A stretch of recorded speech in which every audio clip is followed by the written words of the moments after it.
सैयदना इमाम हुसैन शहीद करबला, इमाम आली मकाम सिब्ते रसूल रज़ी अल्लाह तआला अन्हु व अर्ज़ाहु अन्ना जब मदीने तैयबा में थे और आपको यजीद ने बैत के लिए इसरार किया, और जानते हैं मदीने का गवर्नर वलीद बिन उक़बा इमाम हुसैन को अपने घर में बुलाया और रात के वक्त कहा कि आप यजीद की बैत कर लें, सब ठीक हो जाएगा। आपने एक तारीखी जुमला फरमाया था, आज वो सब मुसलमानों को याद होनी चाहिए। इमाम हुसैन ने ये नहीं कहा मैं हुसैन रसूलुल्लाह का नवासा यजीद की बैत करूंगा फासिक व फाजिर की, ये नहीं कहा आपने। तवज्जो चाहता हूं, आपने ये नहीं फरमाया, बल्कि ये फरमाया मुझ जैसा उस जैसे की बैत कैसे कर सकता है। ये क़यामत तक आने वालों के लिए मैसेज है, हुसैन जैसा कभी भी यजीद जैसे की बैत नहीं कर सकता, और ना ही वैसों की ताकत को वो मान सकता है। और अल्हम्दुलिल्लाह हमारी माओं ने बचपन से हमें हुसैन को ही सुनाया है, यजीद को नहीं। इसलिए आज अगर किसी तख्त पर यजीद बैठा हो तो हमें डर नहीं लगता इस बात का कि वो गर्दन उड़ा देगा, हमें इस बात का खौफ नहीं लगता कि फांसी पर चढ़ा देगा। हमें इस बात का यकीन है कि अगर हमारे टुकड़े भी हो जाएंगे तो इंशाअल्लाह हमारी रूह करबला जरूर पहुंचेंगे, इमाम हुसैन के साथ क़यामत के दिन उठाए जाएंगे, हक बात करते हुए अगर दुनिया से जाएं। अजीजा ने गिरामी वक़ार, मैं तारीख की चंद झलकियां आपके सामने रखूंगा। मुझे हुक्म भी हुआ है, बहुत जल्दी वक्त खत्म हो जाएगा, समेटना है। मैं चंद मिसालें आपके सामने रखता हूं। ताकत किसे कहते हैं, कुव्वत किसे कहते हैं। जिम में जाकर बॉडी बनाने वाला ताकतवर है, काजू बादाम खाने वाला ताकतवर है, मुक्के मारने वाला ताकतवर है। कौन है ताकतवर? ताकत किसे कहते हैं मेरे अजीजों? असल ताकत तो ये है कि तुम इस्तेमाल अपने हाथ पैर कुछ भी ना करो, लेकिन खलबली दूसरों में मची रहे। ये असल ताकत है, ये रब ताला की तरफ से दी हुई होती है इनाम में। वरना आप सोच सकते हैं कि हुसैन आजम के साथ जो लोग आए थे वो कुल काफिला कितना था। अलग अलग रिवायतें, इमाम हुसैन के साथ 135 लोग थे, बाज रिवायात में है 96 थे, 96 लोग थे, बाज रिवायत में 82 थे। शहीद होने वालों की तादाद 72 है। लेकिन इस बात पर अक्सर उलमा मुहद्दिसीन का ख्याल है कि 82 लोग थे, 82 लोग थे। 82 के मुकाबिल में कितने लोगों को आना चाहिए रास्ता रोकने के लिए? अगर किसी आम आदमी से भी पूछे तो डबल कर दो, ट्रिपल कर दो, 4 गुना ज्यादा कर दो। नहीं, 82 को रोकने के लिए पहले 1000 लोग आए, फिर वो 1000 के बाद 4000 प्लस आए, 5000 लोग सिर्फ 82 लोगों को रोकने के लिए आए रास्ता। फिर ये लोग 4 दिन तक रास्ता रोकते ही रहे, 5000 लोग मिलकर।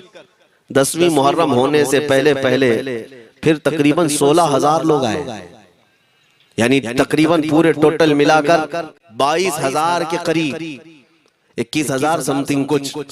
22000 की फौज क्या माने रखती है? किसको रोकने के लिए? 82 लोगों को। इसी से समझ में आता है असल ताकत किसे कहते हैं। ताकत इसी को कहते हैं कि उधर 3 दिन के भूखे और प्यासे हैं, उनके खीमों में साजो सामान भी नहीं, जंग के असबाब भी नहीं, और वो जंग की नीयत से भी नहीं गए। उसके बावजूद 22000 के सीनों में जो खलबली मची है, दुनिया इसी को समझ नहीं पा रही है। अगर दुनिया ये समझती है क्वांटिटी का नाम ताकत है तो हम उसको रद्द करते हैं, नहीं, क्वालिटी का नाम ताकत है। ईमान ये असल ताकत है। और एक तारीखी बात मैं आपके सामने रखता हूं, इमाम हुसैन का रास्ता रोकने के लिए सबसे पहले यजीद की फौज से जो शख्स आया था उसको हुर बिन यजीद कहते हैं। हुर बिन यजीद अर्रियाई 1000 का लश्कर लेकर के इमाम हुसैन का रास्ता रोकने आए। 2 दिन तक इधर उधर घुमाते रहा, और जब जब नमाजें होती रही इमाम हुसैन मुसल्ला इमामत पर है और ये यजीदी इक्तिदा भी कर रहे हैं। हर जमात इमाम हुसैन के पीछे हो रही है।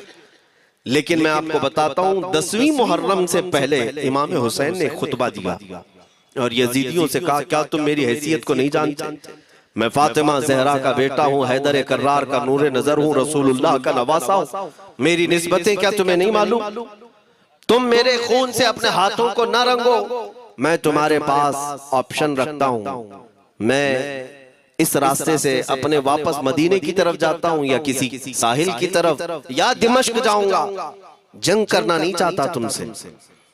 ये तीन ऑप्शन जब इमाम हुसैन ने रखा तो यजीदियों ने एक को भी कबूल नहीं किया, वो जंग करना ही चाहते थे, इमाम हुसैन के खून के साथ खेलना ही चाहते थे। लेकिन जो हुर बिन यजीद है, तवज्जो चाहता हूं, जो खुद इमाम हुसैन का रास्ता रोकने के लिए आया, उसके दिल में ये बात आई और उसने आकर के 10वीं मुहर्रम को यजीदियों से कहा, मियां मान लो हुसैन की बात, तीन में से कोई एक बात मान लो, हम जंग नहीं करना चाहते, वो रसूलुल्लाह के बेटे ही तो है। तो सारे जो सिपह सालार बड़े बड़े थे, अम्र बिन साद, शिमर वगैरह, हुर बिन यजीद से कहने लगे, तुझे कौन कहता है फैसला करने के लिए, तू सिपाही है, 1000 की नफरी तेरे साथ दी गई है, बस अगर तुझे हमारे साथ रहना है तो मैदान में जमा रह, वरना चला जा, तू सुलह की बातें मत कर। हुर बिन यजीद उसी दिन 10वीं मुहर्रम को उन यजीदियों से कहता, अच्छा अगर तुम मेरे इस बात को नहीं मानते तो तुम्हारी सिपह सालारी तुम्हें मुबारक, मैं हुसैन के खीमे में जा रहा हूं। जो यजीद की तरफ से आया था वो किधर चला गया, मौला हुसैन के खीमे में। कब? सिर्फ 10वीं मुहर्रम, एक रिवायत में 9वीं मुहर्रम को, एक दिन पहले इमाम हुसैन के खीमे में आया, दस्तबोसी की, माफी मांगी और इमाम हुसैन ने कहा, अब तुम जा सकते हो अपने घर। हुर बिन यजीद ने कहा, मैं उस वक्त तक अब आपका साथ नहीं छोड़ूंगा जब तक मेरे जिस्म में आखिरी सांस बाकी रहे, मैं आपके साथ रहूंगा।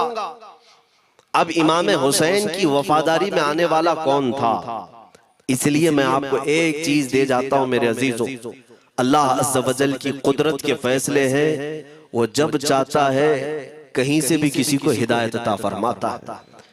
वो बातिल कुव्वतों के मौजूद पलने वाला बच्चा भी कभी रब तबारक व तआला हिदायत देता है, उसे आलिम बनाता है, और कभी काबे की छांव में पलने वाले को मौला अबू जहल भी बनाता है, गुमराह कर देता है। हुर बिन यजीद मौला हुसैन के पास आ गए, जो बात मुझे कहनी है उसके लिए मुझे इतना वाकया बयान करना पड़ा है। मैं असल पॉइंट की तरफ आता हूं, क्यों मैं ये बयान कर रहा हूं।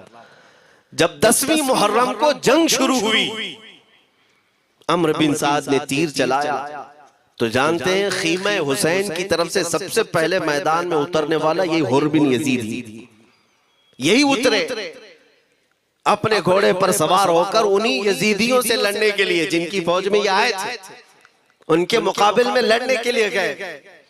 और जब लड़ने की इब्तिदा हुई, सुबह से दोपहर के करीब तक वो लड़ते रहे, जवाल तक। अब जो बात कहना है तवज्जो से सुनो। हुर बिन यजीद ने सुबह से लड़ाई की, बहुतों ने वहां पर मैदान जंग में मुकाबला आराइयां की हैं, लेकिन हुर बिन यजीद की जो लड़ाई है वो तारीख में लिखी हुई। आज उन्होंने यजीदियों के साथ जो जंग किया, कई घंटे जंग करने के बाद, जानते हैं तन्हा हुर बिन यजीद ने 120 यजीदियों को कत्ल किया। 120 की तादाद, एक घोड़सवार एक ही है, 120 को मार गिराया। उसके बाद जामे शहादत नोश किया। मैं तारीख पढ़ रहा था, वहीं पर हमने किताब को रोक दी। बहुत सारे लोग करबला के वाकयात में इमाम हुसैन के खानदान के बच्चों के शहादत तो बयान करते हैं, उनके जिस्म कट गए, उनके ऊपर घोड़े दौड़ाए गए, लेकिन तुम ये नहीं जानते कि हुसैनी शहजादों ने बातिल कुव्वतों के कैसे छक्के छुड़ाए। एक एक जवान ने मुकाबिल में आने वालों को उनकी औकात कैसे याद दिलाई थी। अब सुनो, हुर बिन यजीद 120 को मार गिरा सकते हैं, वो भी एक दिन पहले खीमा हुसैन में आने वाला, एक दिन पहले खीमा हुसैन में आने वाला। बात समझ में आ रही है? अभी जो एक दिन पहले खीमा हुसैन में आ जाए, उसकी ताकत का हाल ये है, जो पैदाइशी हुसैनी हो उसकी ताकत का हाल क्या हो। मेरे अजीजों, ताकत किसे कहते ये समझो। ये और बात है कि लोगों को अपनी ही औकात मालूम नहीं, अपनी हैसियत मालूम नहीं है। होता क्या है मैं आपको बताऊं। अल्लामा अब्दुल मुस्तफा आजमी साहब ने एक बड़ी प्यारी बात लिखी है। वो गुजरात के हालात बहुत अच्छी तरह से जानते थे। आपने एक बहुत अच्छी बात लिखी जो हमारे तमाम चीजों से या आज के जमाने में ये चीज मैच होती है। एक ताजिर तिजारत करने के लिए निकला, उसके पास कुछ कीमती हीरे थे, कीमती हीरे थे, और वो हीरों की तिजारत करता था और एक चोर उसके पीछे पड़ गया। और वो चोर रोजाना वो चोरी करने के चक्कर में रहता था कि जब रात को ये ताजिर सोए तो मैं ये हीरे निकाल लूंगा। लेकिन 2-3 दिन जब जब वो ताजिर सोता था वो पूरे हीरे चेक करता था, कहीं नहीं मिलते थे। थक गया चोर। 3 दिन के बाद उस ताजिर को उसने पूछा, चोर ने कहा कि तुम हीरे रखते कहाँ हो? दिन भर तो तुम्हारे पास होते, रात में कहाँ जाते? तो उस ताजिर ने कहा, अकल का अगर तू इस्तेमाल करता तो तुझे बात समझ में आती। रोजाना मैं तेरे ही जुब्बे में रात को ये हीरे रखकर खुद सो जाता। वो अपना नहीं तलाश करता, इसका तलाश करता।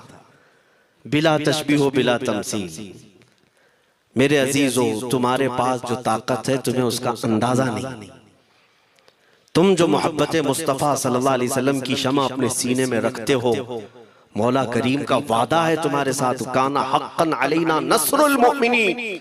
रब ताला फरमाता, हमने अपने ऊपर लाजिम कर लिया है कि ईमान वालों की मदद करें। और हमने मदद देखी है, रब ताला की मदद देखी है। आज के इन हालात में मुझे बताओ, भौंकने वाले भौंक ही रहे, बाकी तुम्हारा क्या बिगाड़ लिया? क्या तुम्हारा खराब किया? बस ये है कि तुम अपने अंदर खलबली मत मचाओ और ज्यादा खौफ और हिरास में मत जियो। अल्हम्दुलिल्लाह मुसलमान हैं, मोमिन हैं, किसी चोर कौम से तुम्हारा रिश्ता नहीं है। तुम दुनिया की उस अजीम कौम हो जो सिर्फ और सिर्फ अपने रब ताला के हुजूर झुकती है, और अपने रब तबारक व ताला के हुजूर ऐसे झुकती है। मैं चैलेंज के साथ कहता हूं, पूरी दुनिया में कोई कम्युनिटी, कोई कौम ऐसी नहीं है जो अपने खुदा को देखने के बाद ही झुकती है। जिसकी भी जाओ, उनके उनके खुदाओं की तस्वीर वहां पर सामने होती तभी झुकते हैं। वो चाहे ईसाई हो, यहूदी हो, कोई भी हो, उन्होंने कोई ना कोई या मूर्ति बनाई है या तस्वीर बनाई है, तब वो झुकते हैं। तन्हा तुम ईमान वाले हो जो आज तक अपने खुदा को देखा नहीं लेकिन हर दिन सजदा करते हो। तुम्हारा ये ईमान है। और कुरान में शुरू में ही अल्लाह ताला ने जो तारीफ फरमाई सूरह बकरा में, युमिनून बिल गैब, अल्लाह फरमाता है ये वो लोग हैं जो गैब पर ईमान रखते हैं, देखा नहीं। और दुनिया में करोड़ों मस्जिदें होंगी, किसी मस्जिद में अल्लाह की तस्वीर है? किसी मस्जिद में? और या तुम्हें सलातो सलाम पढ़ने के लिए मेरे आका की तस्वीर देखने की जरूरत है? यही तो तुम्हारा ईमान है मेरे अजीजों। मेरे आका को हमने दिल में बसा रखा है, और जब हुजूर पाक की याद आई, बगैर तस्वीर देखे हम खड़े हो जाते हैं। और उनकी मोहब्बत वैसी होती है, हमें किसी तस्वीर और मूरत को देखने की जरूरत भी नहीं होती। तुम्हारी खुसूसियात बहुत हैं। अल्लाह रब्बुल इज्जत ने तुम्हारी पेशानियों को महफूज रखा है, किसी अहरे गैरे के सामने झुकने नहीं दिया। पेशानी मुकद्दस है तुम्हारी।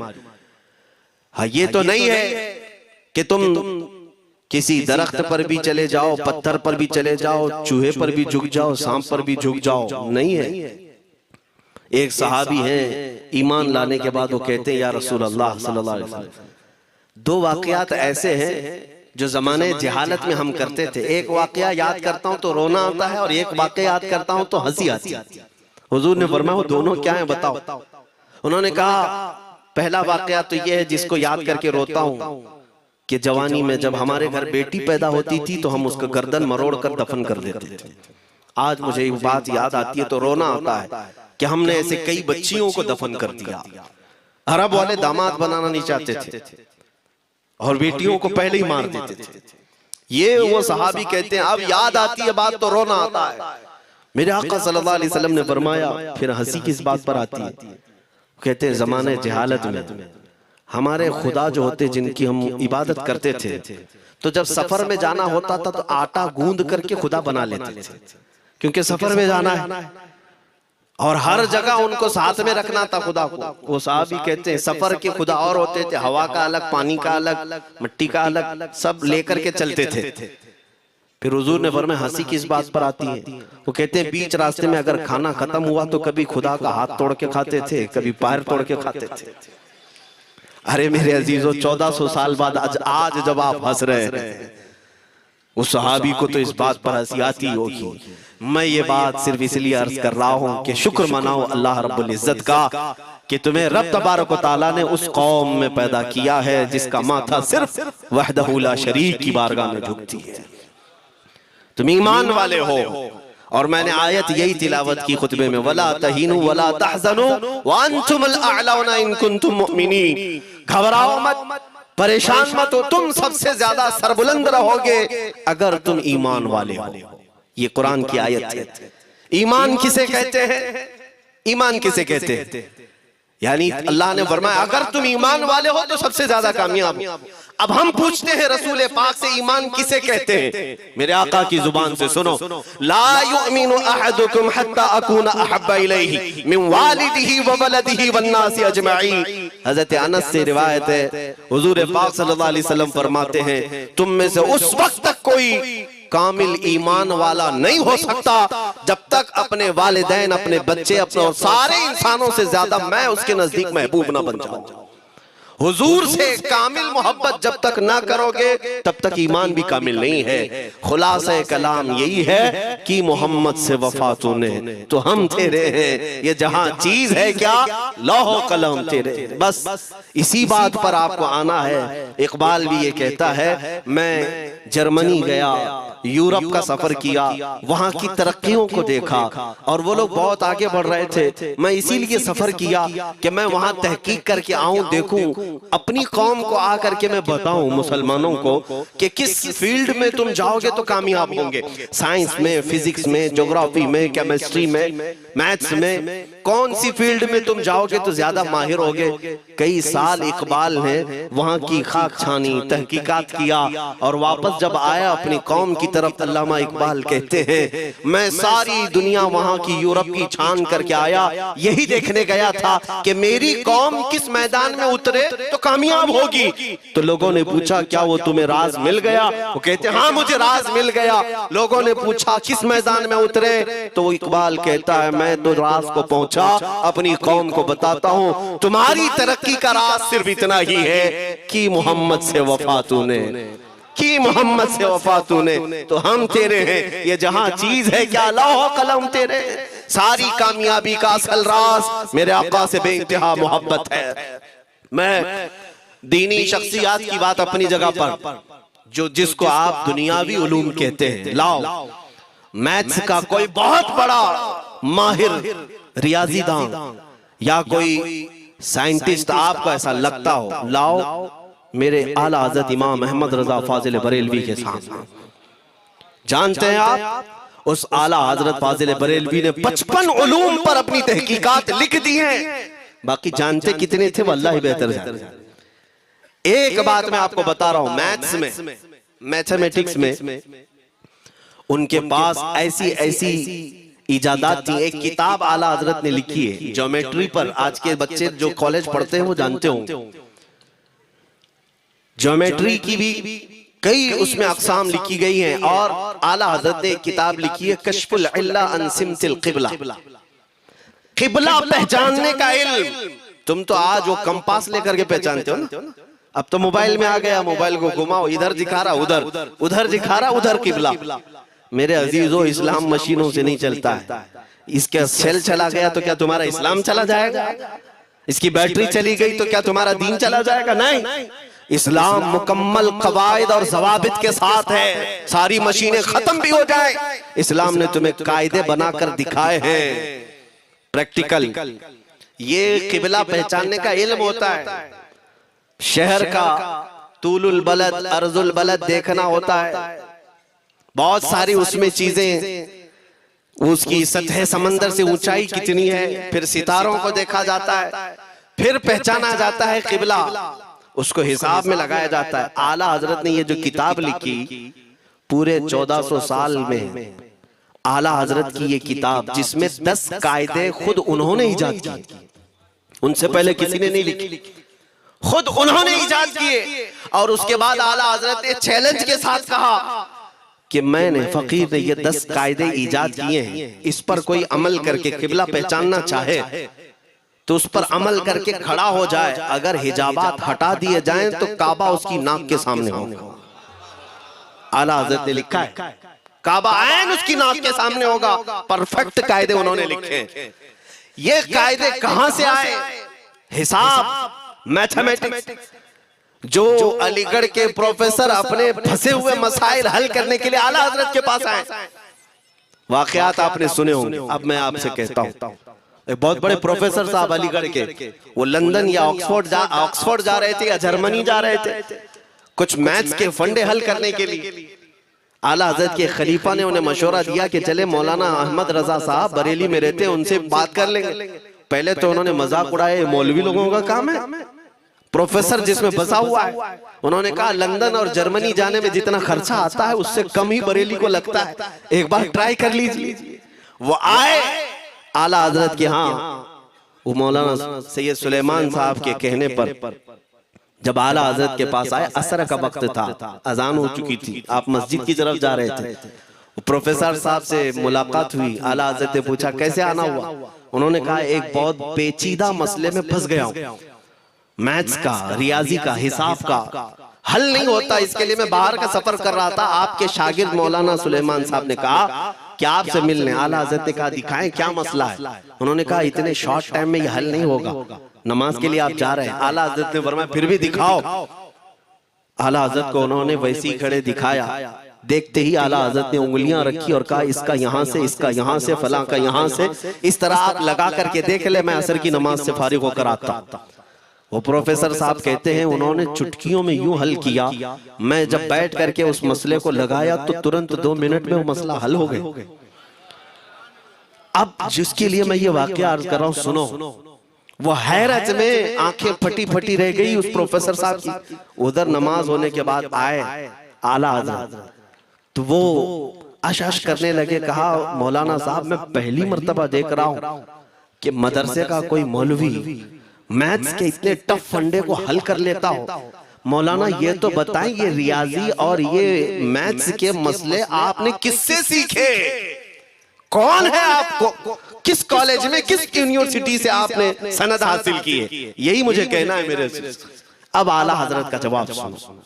कहते हैं जनाब मैंने अपने वालिद से सिर्फ प्लस माइनस और मल्टीपल के मसले सीखे, जमा, नफी और ज़रब हमारे वालिद साहब ने बस इतना ही सिखाया।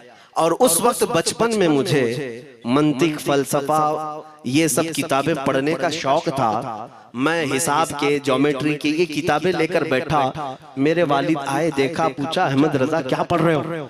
मैंने दिखाया ये मंतिक है, फलसफा है या हिसाब की किताबें हैं। मेरे वालिद ने वो किताबें अपने हाथ में ले ली और कहा जा रसूलुल्लाह की हदीसें पढ़, सदके में सारे इल्म दे दिए जाएं। आला हज़रत फरमाते हैं उसके बाद मैंने अपनी जिंदगी मेरे मुस्तफा के कदमों में लगा दी। ये जो आप देख रहे हैं ये मेरे मुस्तफा के कदमों से छनकर मुझे मिला। बस बात समझ जाओ, ताकत इसी को कहते हैं। नबी पाक सल्लल्लाहु ताला अलैहि वसल्लम से बेइंतहा मोहब्बत करने वाला वो दुनिया के किसी मैदान में भी तन्हा नहीं होता, तन्हा नहीं होता। अजीजा ने गिरामी वक़ार, मैं इस बात की तरफ आपको ले जाता हूँ। एक सहाबी हजरत सलमा बिन अक्वा रदियल्लाहु ताला, इनको राजिलु रसूलिल्लाह कहा जाता है। हुजूर सल्लल्लाहु अलैहि वसल्लम के ऐसे सिपाही जितने गज़वात में गए, जितनी जंगों में गए, कभी घोड़े पर नहीं बैठे, पैदल। और वो ऐसा पैदल चलते थे कि कोई घोड़ा भी उनके साथ नहीं पकड़ पाता उनको जब वो भागते थे। घोड़ा भी अपनी तेज रफ्तारी के बावजूद उन्हें नहीं पकड़ पाता। उनको लक़ब मिला था राजिलु रसूलिल्लाह, चल करके सफर करने वाला रसूलुल्लाह का सिपाही। एक बार ऐसा हुआ, एक बनु कार्रा का शख्स जिसका नाम अब्दुर्रहमान है, ये मुनाफिक था, खबीस था। इसने तकरीबन 400 लोगों को जमा किया अपने हम मिजाज लोगों को, और मदीने पर रात के वक्त एक बगीचे पर हमला किया, पूरे बगीचे को आग लगा दी, और उसके बाद फिर जो खजूरें थी वहां से सब लूट लिया, लूट करके अपने घोड़ों पर रख लिया और निकल पड़ा। उस वक्त सिवाय हजरत सलमा बिन अकवा के कोई नहीं था। उधर 400 लोग लूट मार कर रहे हैं और खजूरें जमा कर रहे हैं, और ये तन्हा साहबी, इस साहबी का हाल ये घोड़ा भी नहीं होता था कभी नहीं। अब इनको जलाल आया कि मेरे मुस्तफा के शहर की एक खजूर भी मैं बाहर जाने नहीं दूंगा जो चोरी करके जा रहा है। उसके बाद आपने पीछा करना शुरू किया, और हकीकत देखें आप जब हदीस पढ़ेंगे, आला हजरत ने अल मलफूज में भी इसको नकल फरमाया।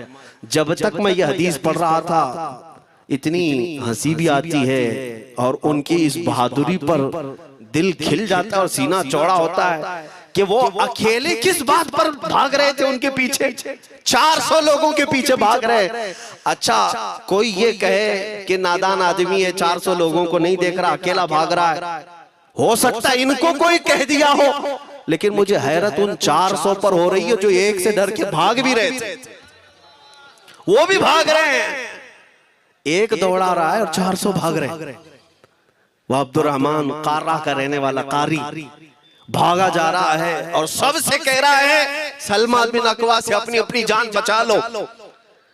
इसीलिए मैं कहता हूं ये बुज़दिल कौमें हैं, मेरे मुस्तफा के गुलामों का मुकाबला करने की सकत नहीं रखती जिसके सीने में इश्क़ मुस्तफा हो। 400 भागते रहे और ये भगाते रहे बहुत दूर तक।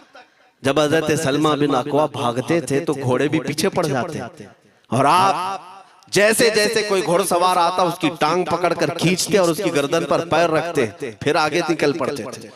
न जाने कितनों को उन्होंने तन्हा अपने हाथों से गिराया, कोई मुकाबला करने को तैयार नहीं, गिराते भी हैं और उनकी गिरी हुई खजूरें जमा भी करते कि मुझे मदीने वापस ले जाना है।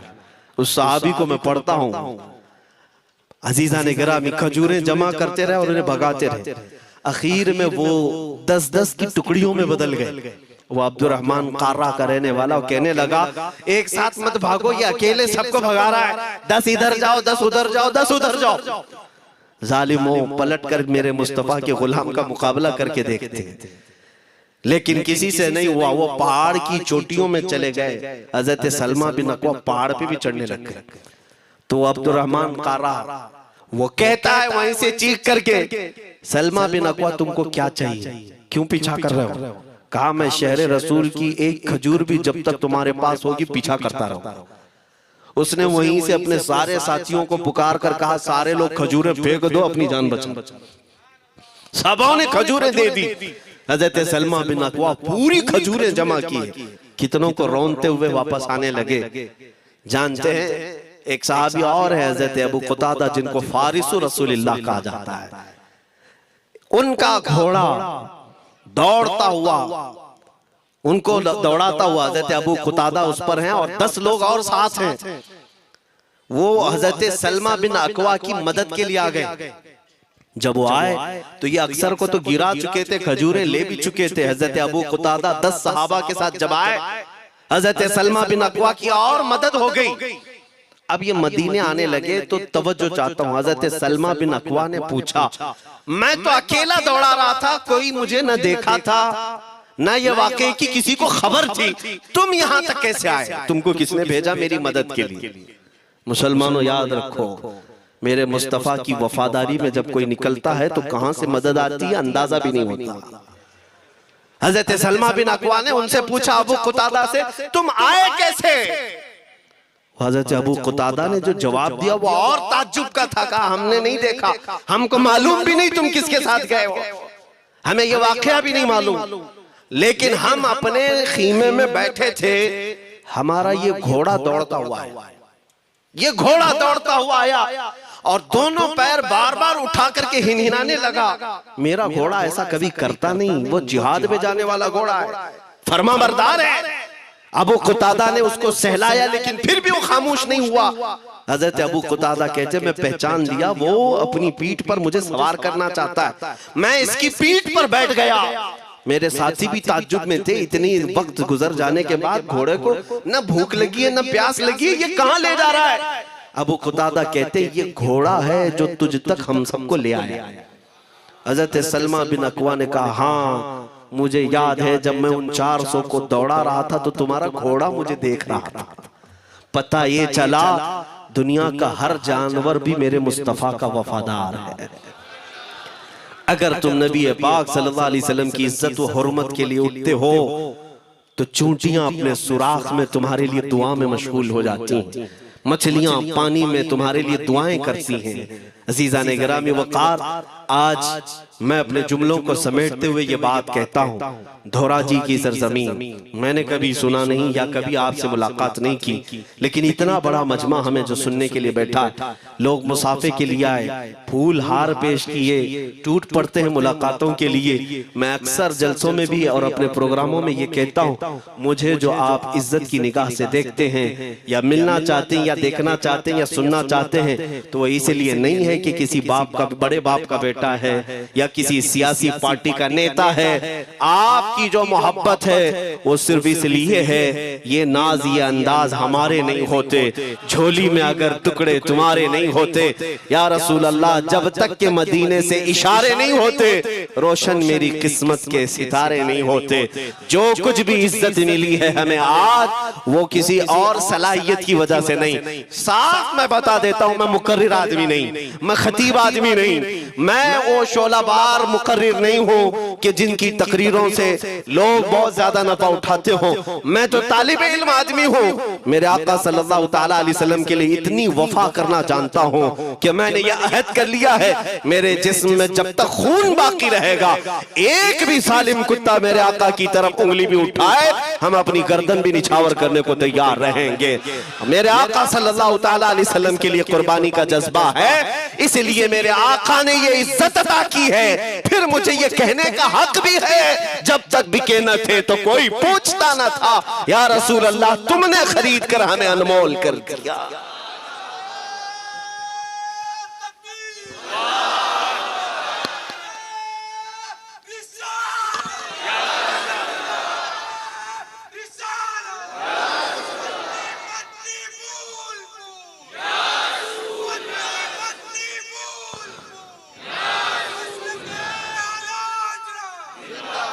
मेरे अजीजों, इस बात पर आज तुम्हारा इत्तेहाद होना है, आज तुम्हारा इत्तेहाद होना है। मैंने काफी इलाकों के दौरे की और देख लिए, लोग जो कहते हैं हम बिखरे हुए हैं, बटे हुए हैं, टुकड़ों में हैं, लेकिन मैंने सबको देखा, यकीनन फिरकों में भी बटे हैं, सिलसिलों में भी। हालांकि सिलसिलों में इख्तिलाफ होना नहीं चाहिए, जो सलासिल हक्का हैं वो सब मदीने तैयबा की नहरें हैं, इख्तिलाफात नहीं, लेकिन उसके बावजूद बटे हुए लोग हैं, एक दूसरे से मुसाफा नहीं करना चाहते, एक दूसरे के पीछे नमाजें नहीं पढ़ना चाहते, जो खाली सुन्नी होकर भी, ईमान वाले होकर के भी।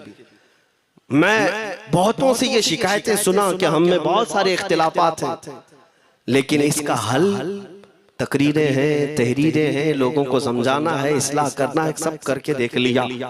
लेकिन एक बात मैंने खुद प्रैक्टिकल देख लिया कि 1000 टुकड़ों में क्यों न बटे हों, लेकिन मेरे मुस्तफा का नाम आ जाए तो हर कोई मुत्तहिद नजर आता है। ये हमने देख लिया है, ये हमने देख लिया है।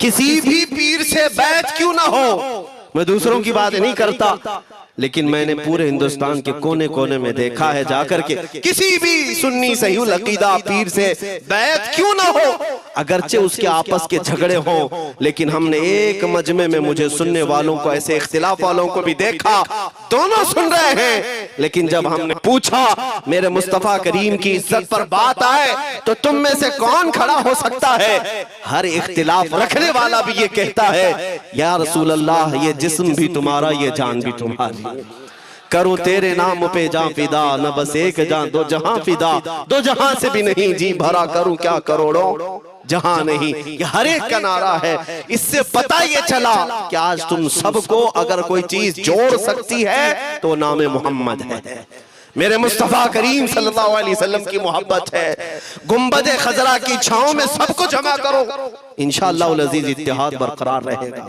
असल की तरफ नजर रखो, बादशाह की तरफ नजर रखो। बाकी जितने वली हैं, जितने पीर हैं, सब वजीर हैं, सब वजीर हैं। बादशाह सिर्फ मेरा मुस्तफा है। नबी पाक सल्लल्लाहु ताला अलैहि वसल्लम को हम शहंशाह तस्लीम करते हैं। लिहाजा अगर बादशाह की तरफ नजर होगी तो तुम्हें शैतान ये इस तरह की लड़ाइयों में नहीं रखेगा, वो कामयाब नहीं हो सकेगा। तुम सबका मिशन अगर मेरे मुस्तफा की इज्जत और उनकी नामूस हो जाए, हुजूर अकरम सल्लल्लाहु ताला अलैहि वसल्लम की तरफ हमने देखा बड़े बड़े इख्तिलाफात खत्म हो जाते हैं। हजरत अबू ज़र ग़िफ़ारी, हजरत बिलाल हबशी, दोनों में झगड़ा हो गया था, तकरार हुई। हजरत अबू ज़र ग़िफ़ारी ने सिर्फ हजरत बिलाल को गुस्से में आकर कहा, काली औरत के बेटे, या इब्न उम्मी सौदा।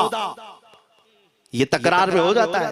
हजरत बिलाल को ये बात लग गई, थे तो काले, लेकिन सहाबी ने कहा था काली औरत के बेटे। हुजूर के पास जाकर अर्ज किया, या रसूल अल्लाह, अबू ज़र ने मुझे आज यूं कहा, अबू ज़र ने मुझे आज यूं कहा, काली औरत के बेटे। मेरे आका सल्लल्लाहु अलैहि वसल्लम को जला ला, बाहर आए, बुलाया, अबू ज़र कहाँ है? आए। हुजूर पाक ने उनको मुखातिब करके सिर्फ इतना फरमाया, अफीकल जाहिलिया, अभी तक तुम्हारे अंदर पुरानी जाहिलियत बाकी है? 3 बार पूछा और उसके बाद मेरे आका चले, कुछ नहीं फरमाया। पुराने जमाने की काफिरों की जाहिलियत अभी बाकी है, जो माँ के नाम से लोगों को गालियां देते या पुकारते थे। हजरत अबू ज़र ग़िफ़ारी को इतनी बात लग गई कि मेरे आका मुझसे रूठ गए, मेरे आका के दिल पर यह बात लग गई। तो उन्होंने ये नहीं किया कि देखा जाएगा बाद में क्या होगा, नहीं, सीधे मस्जिद नबवी में हजरत बिलाल को ढूंढने के लिए आए। कहाँ है? हजरत बिलाल मिल गए तो उनका हाथ पकड़ करके लाए। अबू ज़र ग़िफ़ारी जमीन पर लेट गए, सो गए। कहा है बिलाल, मुझे माफ कर दे, मैंने तुझे सख्त जुमला कहा, मुझे माफ कर दे। हजरत बिलाल ने कहा, ठीक है, मैंने माफ कर दिया, हो गई बात। लेकिन हजरत अबू ज़र ग़िफ़ारी ने कहा, नहीं, मेरा दिल इस पर सुकून नहीं मानेगा। एक काम करो ए बिलाल, तुम अपना ये पैर मेरे चेहरे पर रगड़ो, ये तुम्हारा तलवा जिसको मैंने काला कहा था, उसी तलवे से मेरे चेहरे पर तुम रगड़ो, ताकि मुझे मेरी हैसियत पता चल जाए। हजरत बिलाल क्या उनकी बात पर अपना पांव उनके चेहरे पर रगड़ देते? दोनों हाथों से उनको जमीन पर उठाया और सीने से सीना लगाया। कहा है अबू ज़र, कैसी बात करते हो? जिस आका के तुम गुलाम हो, उसी आका का मैं भी गुलाम। मैंने ये तारीख में पढ़ा है, अगर सख्तियों को कोई चीज जोड़ सकती है तो मेरे आका की मोहब्बत है और मुस्तफा करीम की मोहब्बत है। तुम्हारे सीने चौड़ा कर देगी, तुम्हारा दिल कुशादा कर देगी, तुम अपनों को एक्सेप्ट करने लग जाओगे अपने नबी की निस्बत पर। हाँ, एक बात याद रखें, मैं ये सिर्फ मेरे आका की निस्बत वालों के लिए कह रहा हूँ। बाकी हमारा अकीदा तो ये है, नबी से हो जो बेगाना, उसे दिल से जुदा कर दे। पिदर मादर बिरादर जानो माल उन पर फिदा कर दे। हम उसको मानते ही नहीं, चाहे बाप हो कि माँ हो, जो मेरे नबी को नहीं जानता, जो मेरे आका की अजमत को नहीं पहचानता। मैं उनके बारे में नहीं कहता। हाँ, हमारे एक उस्ताद बुजुर्ग, उन्होंने फरमाया था कि बेटा, बात करने का लहजा नरम रखना हमेशा। बहुत सारे लोग हमारी तकरीरों को अभी अभी जो सुनते हैं वो कहते हैं बहुत कड़क बोलते हैं, सख्त बोलते हैं। मेरे अजीजों, पिछले 15 साल से करते हैं हम तकरीरें, अखलाकियात पर, तसव्वुफ पर बहुत सारे नरम अंदाज में गुफ्तगू करने के हम आदी थे। वो सब नहीं देखते, लेकिन जहां हम थोड़ा सा चीखते हैं या गरज के साथ बोलते हैं, वो बहुत जल्दी किसी को लगती है और कहते हैं आप बहुत कड़क लहजे में कहते हो। 90% हमने नरम लहजे में बात किया है, लोगों को अखलाकियात सिखाया है। चोरी, जिना, डकैती, सूद, शराब, इन सब की मजम्मत पर बयानात हमने रिकॉर्ड किए। वो सब नजर नहीं आता, लेकिन सख्त जुमले बहुत जल्दी नजर आते। लेकिन ये मैं क्यों करता हूं वो भी आपको बता दूं। हमारे एक बुजुर्ग उस्ताद ने फरमाया, कहा कि बेटा, नरम गुफ्तगू करने की आदत रखना, इसलिए कि मेरे आका सल्लल्लाहु अलैहि वसल्लम की सुन्नत है नरमी से कलाम करना। लेकिन एक बात याद रखना, जिंदगी भर नरमी से बात करो, लेकिन मुस्तफा करीम सल्लल्लाहु अलैहि वसल्लम की एहानत या दुश्मनी किसी में देखो तो फिर ना तुम्हारी जुबान मीठी होनी चाहिए, ना दिल नरम होना चाहिए, ना दिमाग ठंडा होना चाहिए। हाँ, ये ईमान का तकाज़ा है। हम जो सख्त बात करते हैं लोगों को ऐसा लगता है कि इतना कड़क नहीं बोलना चाहिए, तुम्हें पता भी नहीं हज़रत उमर फारूक कितना बोलते थे। हाँ, उमैर बिन वहब एक शख्स था जो हुजूर के कत्ल का इरादा करके आया था मक्का से। सफवान नाम का एक और शख्स, उमैर नाम के दो लोग हतीम काबा में बैठकर मीटिंग करके आए, क्योंकि सफवान का बाप जंग बदर में मारा गया था, उमैर का बेटा जंग में कैदी होकर हुजूर के पास कैद था। दोनों का प्रॉब्लम सेम था, दोनों लोग हतीम काबा में बैठ करके फैसला करते हैं। सफवान ने कहा मैं तुझे बहुत पैसे दूंगा, एक तलवार को जहर में बुझा कर जाओ मदीने और मोहम्मद का कत्ल करके आओ सल्लल्लाहु अलैहि वसल्लम। उमैर बिन वहब तलवार छुपा करके मदीने आया, लेकिन जिस वक्त वो आया हजरत उमर फारूक चंद सहाबा के साथ मस्जिद नबवी के बाहर खड़े थे। देखते ही उसकी गर्दन में जो है ये गमछा डाला, रुमाल, और कहा खुदू हादल कल, पकड़ो इस कुत्ते को। ये हजरत उमर की जुबान से निकले, कहते पकड़ो इस कुत्ते को। यही वो है जो बद्र के अंदर मैदान बद्र में मक्का वालों को भड़का रहा था जंग पर हुजूर के खिलाफ, यहाँ मदीने में आया, पकड़ो इसको। हजरत उमर बाहर ही सब कर देते, लेकिन कहा कि मैं हुजूर से पूछ के आता हूँ इसका करना क्या। मेरे आका के पास गए, कहा या रसूल अल्लाह शैतान कुरैश आया, कुरैश का शैतान आया उमैर बिन वहब, और मुझे लगता है वो बुरी नीयत से आया।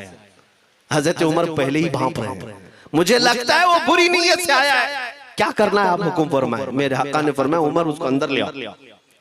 उमैर बिन वहब को वैसी गर्दन में वो गमछा डाल के घुमा के अंदर ले आए मस्जिद नबवी। हुजूर ने पूछा, हजरत उमर से कहा छोड़ दो। जब अंदर आया तो पूछा हुजूर ने क्यों आए उमैर। अब वो झूठ बोलने लगा, मेरा बेटा आपके पास कैदी है, खैर खैरियत पूछने के लिए आए और क्या। मेरे आका ने फरमाया सच सच बताओ क्यों आए हो। उसने फिर कहा मैं अपने बेटे की खैरियत मालूम करने आया हूं, और क्यों आया हूं। हुजूर ने फरमाया खैरियत मालूम करने आए तो तलवार लेके क्यों आए हो। उसने तलवार दिखाने के लिए फेंक दिया, कहा इस तलवार का क्या होना है। तलवार तो हमारे पास बद्र में भी थी, लेकिन पता आप ही के साथ थी। बड़ी बड़ी बातें करने लगा। मेरे आका को जलाल आया और कहा उमर वो बात क्यों नहीं बोलते जो तुम सफवान के साथ काबा के हतीम में बैठकर करके आए हो। मदीने में बैठा रसूल खाने काबा में होने वाली गुफ्तगू को सुन रहा है। दूर नजदीक के सुनने वाले वो काने लाले करामत पे लाखों सलाम। ये हदीस मौजूद है, सही हदीस है। इसी हदीस के तर्जुमानी करते हुए हम तो ये अकीदा रख ही सकते हैं ना, हम यहाँ से पुकारे वो वहां से सुने, मुस्तफा की समाअत पे। हाँ, ये अकीदा बरेली वाले का जो है वो अपने पेट का अकीदा नहीं, ये सहाबा का अकीदा है। मेरे अजीजों, जब मेरे आका ने फरमाया वो बात बताओ जो हतीम काबा में करके आए हो, अब थर थर थर कांपने लग गया। इससे इस रसूल से क्या छुपाएं जो हतीम काबा में तन्हाई में होने वाली मीटिंग को भी जानता हो। कहा अब मैं क्या बताऊं जब आपको सब मालूम है। अब मैं जो कहना चाहता हूं वो ये है, अशहदु अन्नका मुहम्मदन रसूलुल्लाह, मैं गवाही देता हूं कि आप मोहम्मद अल्लाह के रसूल हैं सल्लल्लाहु अलैहि वसल्लम। ईमान ले आए। अब सुनिए मेरे अजीजों, ईमान लाने के बाद हुजूर पाक सल्लल्लाहु अलैहि वसल्लम ने तलकीन फरमाई कि अब इस्लाम पर कायम रहो, ईमान पर बरकरार रहो। कत्ल करने के लिए आया, मेरे मुस्तफा का गुलाम बन गए। अब उसके बाद हजरत उमर क्या कहते हैं, हजरत उमर जो गमछा गले में डाल के अंदर लाए थे, अब गले में हाथ डालकर बाहर ले जाते हैं, और बाहर जो साथी खड़े थे उन सबको मुखातिब करके कहते हैं लोगों सुनो।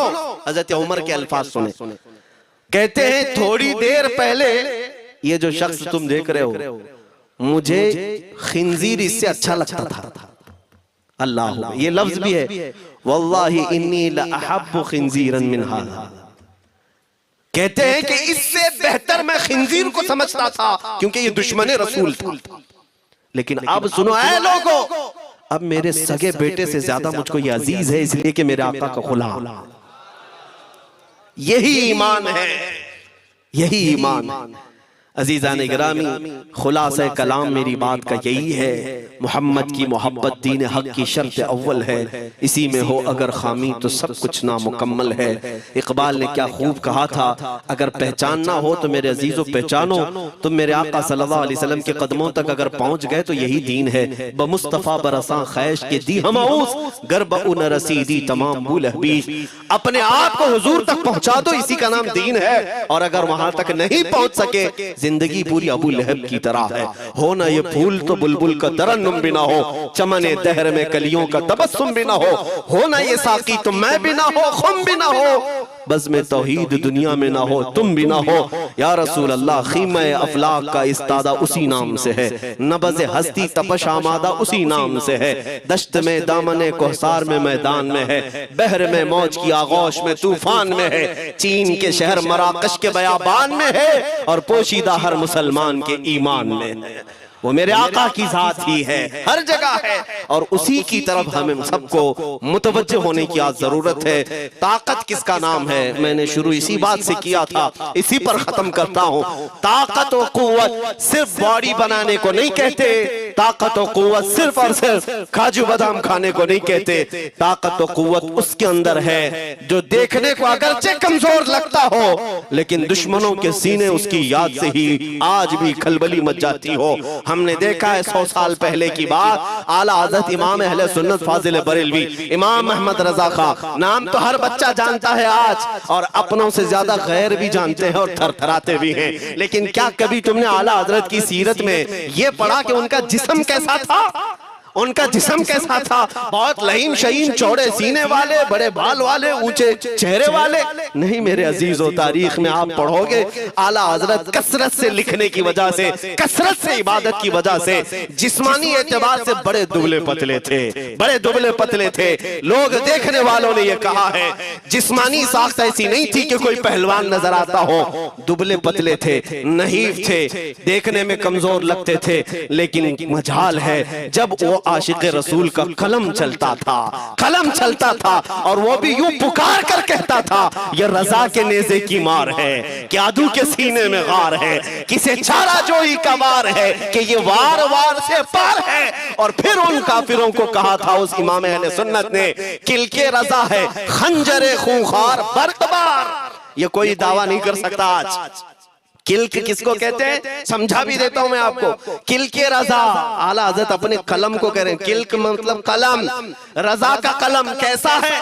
खंजरे खूंखार बरकबार, यानी खून पीने वाला खंजर और चमक पैदा करने वाली जो बिजली होती है।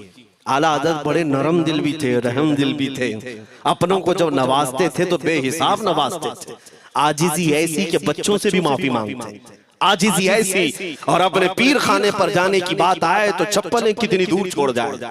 गुरूर और घमंड की बात नहीं, लेकिन जब मेरे मुस्तफा के दुश्मनों से मुकाबले की बात आती तो यूं कहते, तुम क्या समझते हो? किल्के रजा है खंजरे खूंखार बरकबार, आदा से कह दो खैर मनाए न शर कर।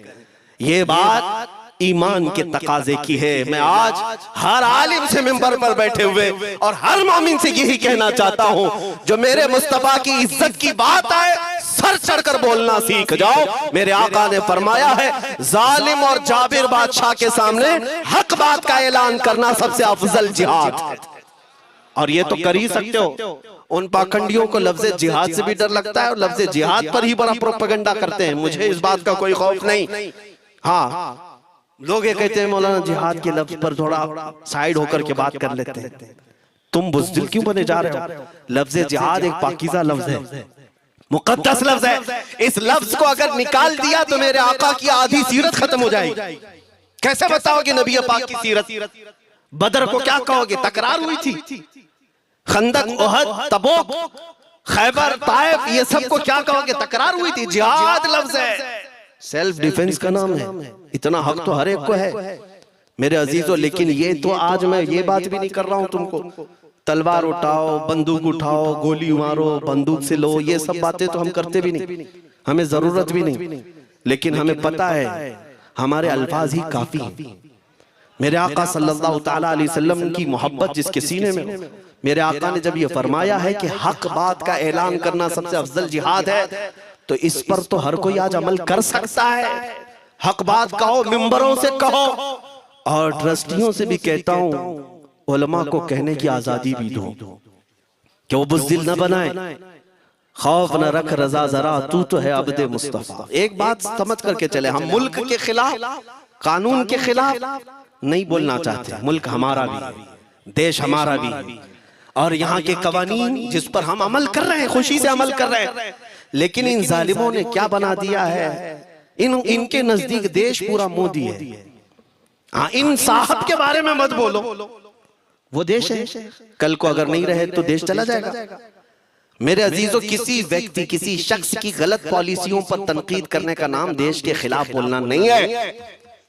हम अपने देश से मोहब्बत ऐसी करते हैं, ऐसी करते हैं। आज भी आजादी का दिन है ना, आजादी का दिन है, ये लगे हाथों ये बात कह करके गुजरता हूं। आज भी जाकर के देखें, इंडिया गेट पर सबसे ज्यादा शहीदों के नाम जो लिखे गए हैं वो मुसलमानों के हैं। इनको क्या पता है 1857 से जो अंग्रेजों के खिलाफ लड़ रहे थे, ये लड़ रहे थे, आजादी का परचम सबसे पहले बुलंद करने वाला कोई संगी नहीं था, वो शहीद टीपू सुल्तान था। सबसे पहले तोपमैन हिंदुस्तान का, अंग्रेजों के खिलाफ आवाज बुलंद करने वाला, पूरे अंग्रेज उसके खिलाफ खड़े थे। इनको आज बोलने की तौफीक भी नहीं मिलती। और उसके अलावा वो उलमा की बात कहां चली गई आज।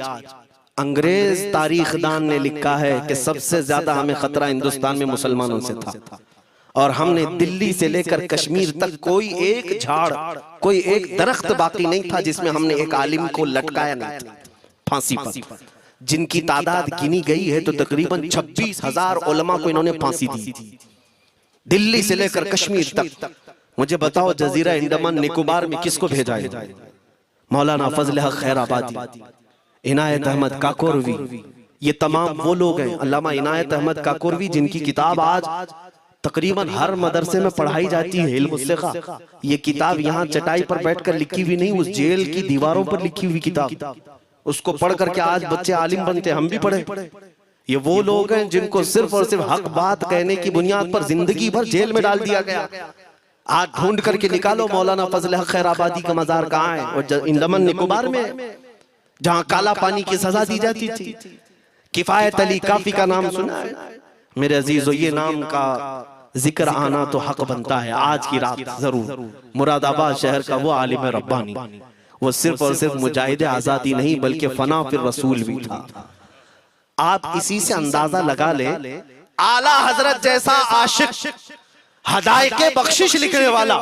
आला हजरत के अशार तो पता है ना, इमामुल कलाम कहते हैं।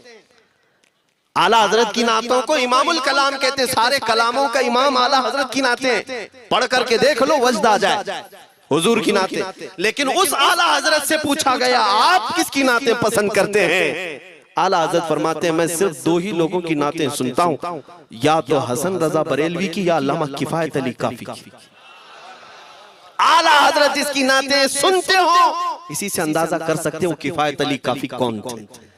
मैं अक्सर जगहों पर इनका तज़किरा करता हूं ताकि बच्चों के जहनों में बात मुंतकिल हो जाए। अब मैं आपको बताऊं, उनकी जुबान में अल्लाह ने वो ताकत दी थी कि वो जब इश्क़ रसूल पर बोलते थे तो हजारों का मजमा रोने लगता था, उनकी तरफ आ जाते। और अंग्रेजों को ये बात कतान पसंद नहीं थी।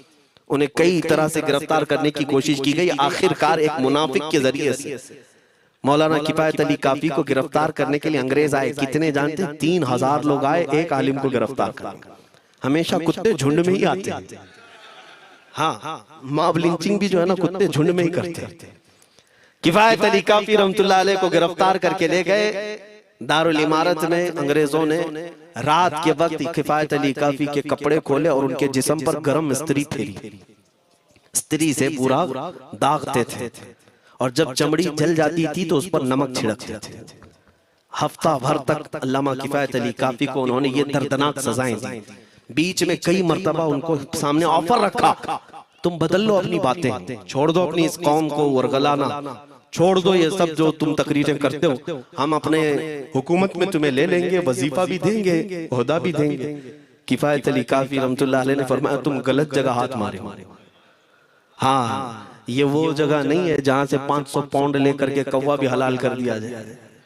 हर चीज जो है तुम्हारे हिसाब की बना दी जाए, ये वो जगह नहीं है। किफायत अली काफी रहमतुल्लाह अलैह ने कहा मेरा दीन इतना सस्ता नहीं है, इतना सस्ता नहीं है। उसके बाद उन्होंने कहा तो फिर तुम मरने के लिए तैयार रहो। कहा खुशी से। 8 दिन के बाद उनको एक चौराहे पर ले जाकर फांसी का फंदा लगाया गया और पूरे मजमे में आपको फांसी के लिए चढ़ाया गया। अंग्रेजों ने पूछा था कोई आखिरी वसीयत है तुम्हारी, कोई आखिरी ख्वाहिश है तो बता दो लोगों में। फांसी पर चढ़ने वाला ये कहता होगा मेरी बीवी से मिल लूं, बच्चों से मिल लूं, जायदाद प्रॉपर्टी की वसीयत कर दूं, मेरे बाद कौन बैठेगा वो कह दूं। लेकिन किफायत अली काफी की बात पर कुर्बान जाओ। उस भरे मजमे में कहते हाँ मेरी आखिरी ख्वाहिश एक ही है, एक बार नाते रसूल पढ़ लो।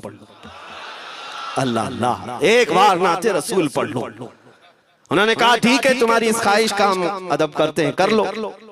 किफायत अली काफी रहमतुल्लाह अलैह फांसी के फंदे पर चढ़ने से पहले क्या मगन होकर के गुनगुना रहे थे, यूं कह रहे थे कोई गुल बाकी रहेगा न चमन रह जाएगा, पर रसूलुल्लाह का दीने हसन रह जाएगा। अतलसो कम ख्वाब की पोशाक पे नाजा न हो, इस तने वे जान पर खाकी कफन रह जाएगा। सब फना हो जाएंगे हश्र तक काफी वो, लेकिन नाम हजरत का जुबानों पर सुखन रह जाएगा। ये नाते पाक गुनगुनाते हुए चढ़ गए फांसी के फंदे पर। लोगों ने देखा फांसी तो लगी लेकिन लबों पर उसी तरह की मुस्कुराहट। क्यों? ये राज है मेरे अजीजों, मरने वाला ही जानता है। फंदा बाद में लगता है, आमिना का लाल पहले तशरीफ लाता है। मौत का दर्द उसे क्या होगा जो जमाले मुस्तफा देख रहा हो, मेरे आका सल्लल्लाहु ताला अलैहि वसल्लम की तरफ महव हो। अब सुनो, मैं ये बात क्यों कह रहा हूं, तुम इन बातों से घबराना नहीं, इन बातों से डरना नहीं कि कल को अगर आपके मिंबर पर बैठकर खिताब करने वाला ये आपका गुलाम मर जाता है, कट जाता है, कोई मुझे मार देता है, तो इस बात का यकीन रख लेना दीन रुकेगा नहीं। और मेरे आका सल्लल्लाहु अलैहि वसल्लम के नामूस और उनकी इज्जत में कोई कमी आने वाली नहीं। हमारे मर जाने से कुछ नहीं होना है, इसलिए कि हर सुन्नी बच्चा जानता है इस्लाम जिंदा होता है हर करबला। हम मरने के बाद इस बात का यकीन रखते हैं अगर हमारी मौत हो गई इस रास्ते में तो इस्लाम की आबियारी होगी, इस्लाम और फूलेगा फलेगा। और हुआ यही। किफायत अली काफी को फांसी का फंदा देकर 8 दिन तक जश्न मनाया था अंग्रेजों ने कि मौलवी चला गया जो लोगों को तकरीर करता था, हजारों का जमा करता था, हुजूर अकरम सल्लल्लाहु अलैहि वसल्लम की मोहब्बत की बातें करता था, चला गया, हमने फांसी दे दी। लेकिन इन जालिमों को मालूम नहीं मेरे खुदा का कानून क्या है, कुदरत खुदाबंदी का कानून क्या है। मुरादाबाद शहर में ये किफायत अली काफी को 1857 के पहले फांसी दे रहे हैं और उसी साल मुरादाबाद के करीब बरेली शहर में अल्लाह ताला अहमद रजा पैदा किया।